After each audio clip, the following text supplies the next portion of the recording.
Hi friends, welcome to cook recipe. Gas on பண்ணிக்கோங்க. சூடாகட்டும். சூடானதும் நெய் விட்டுக்குங்க. நெய் இல்லை பட்டரு இல்லை எண்ணெய் கூட விட்டுக்கலாம். ஒரு 2 டீஸ்பூன் நெய் சேர்த்துக்குங்க. மெல்ட் ஆனதும் பாப்கார்ன் சேர்த்துக்குங்க. கொஞ்சம் உப்பு சேர்த்துக்குங்க.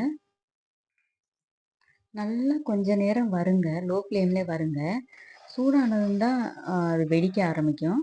ஃபஸ்ட் விசிட் பண்ணுறீங்கன்னா சப்ஸ்கிரைப் பண்ணாதவங்க சப்ஸ்கிரைப் பண்ணிக்கோங்க. கூடவே பெல் பட்டனையும் ப்ரெஸ் பண்ணிக்கோங்க. உப்பு கம்மியாக சேர்த்துக்குங்க. இப்போ லைட்டாக வெடிக்க ஆரம்பிக்கையில் மூடி போட்டு மூடிடுங்க. வெடிச்சுக்கிட்டே இருக்கும். நீங்கள் எப்போ இதை ஆஃப் பண்ணணும்னா, வெடிக்கிறது எப்போ நிற்குமோ அப்போலாம் ஆஃப் பண்ணணும். கேஸை ஆஃப் பண்ணுங்க. எல்லாம் ரெடி ஆகிடுச்சு பாருங்கள். வெடிக்கிறது எப்போ நிற்குமோ, ரொம்ப டப்பு டப்புன்னு வெடிக்கையில் அது ரெடி ஆகிட்டுதுன்னு அர்த்தம். ரெடி ஆகிடுச்சு பாருங்கள்.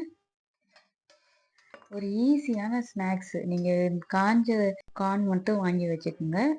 இது ஈவினிங் ஸ்நாக்ஸ் செஞ்சு கொடுத்தீங்கன்னா ரொம்ப ஈஸியானது. இந்த ரெசிபி பிடிச்சிருந்துச்சுன்னா கண்டிப்பாக லைக் பண்ணுங்கள், கமெண்ட் பண்ணுங்கள், கூடவே சப்ஸ்கிரைபும் பண்ணிக்கோங்க.